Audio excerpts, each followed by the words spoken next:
Rabi'ah Al-Adawiyah merupakan salah satu dari ulama sufi perempuan yang hingga kini masih banyak dibicarakan di kancah sejarah peradaban Islam.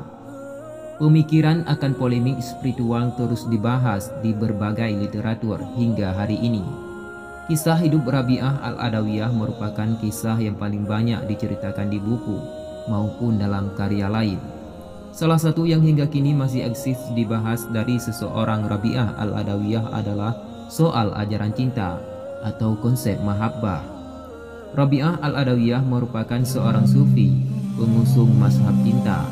Beliau memiliki cinta yang begitu besar kepada Sang Pencipta, yaitu Allah Subhanahu wa Ta'ala, sehingga tidak ada ruang sedikit pun baginya untuk mencintai yang lain, karena cintanya hanya untuk Allah Subhanahu wa Ta'ala. Jika kebanyakan orang menyembah Allah Subhanahu wa Ta'ala karena rasa takut atau berharap, maka Rabi'ah Al-Adawiyah menyembah Allah Subhanahu wa Ta'ala atas dasar cinta. Atas dasar cinta yang begitu besar kepada Allah Subhanahu wa Ta'ala, Rabi'ah Al-Adawiyah pernah mengatakan jika ia tidak pernah mengharapkan masuk surga dan tidak takut jika kelak nanti ia dimasukkan ke dalam neraka.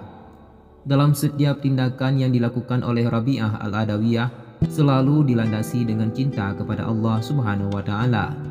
Rabi'ah Al-Adawiyah dikenal sebagai seorang sufi yang sangat taat dalam menjalankan perintah Allah Subhanahu wa Ta'ala. Dalam beribadah ia selalu istiqamah di jalan Allah Subhanahu wa Ta'ala. Setiap hembusan nafasnya selalu dibarengi dengan berzikir kepada Allah Subhanahu wa Ta'ala. Oleh karena hal tersebut, Rabi'ah Al-Adawiyah dikenal sebagai waliullah atau wali Allah. Terdapat kisah menarik dari perjalanan hidup sang sufi Rabi'ah Al-Adawiyah. Suatu hari seorang sufi bernama Hasan Al-Basri mengajak melakukan salat di atas air. Mendengar ajakan itu, Rabi'ah Al-Adawiyah merasa kurang nyaman.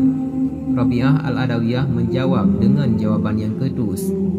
Baginya merupakan sebuah tindakan yang tidak perlu bagi seseorang untuk menunjukkan kemampuan spiritualnya demi mencari kepopuleran dunia. Singkatnya, Rabi'ah Al-Adawiyah melemparkan sajadahnya terbang di atasnya. Lalu ia mengajak Hasan Al-Basri untuk naik di atas sajadah tersebut dan terbang bersamanya. Tujuannya agar semua orang tahu daripada hanya sekadar salat di atas air. Hasan Al-Basri tahu jika jawaban Rabi'ah Al-Adawiyah itu merupakan sindiran baginya. Mendengar hal itu, Hasan hanya terdiam. Inilah kisah singkat dari seorang sufi yang memiliki kecintaan kepada Allah Subhanahu wa Ta'ala, dan tidak ada yang bisa mengalahkan cinta tersebut. Semoga dari kisah ini dapat kita ambilkan hikmahnya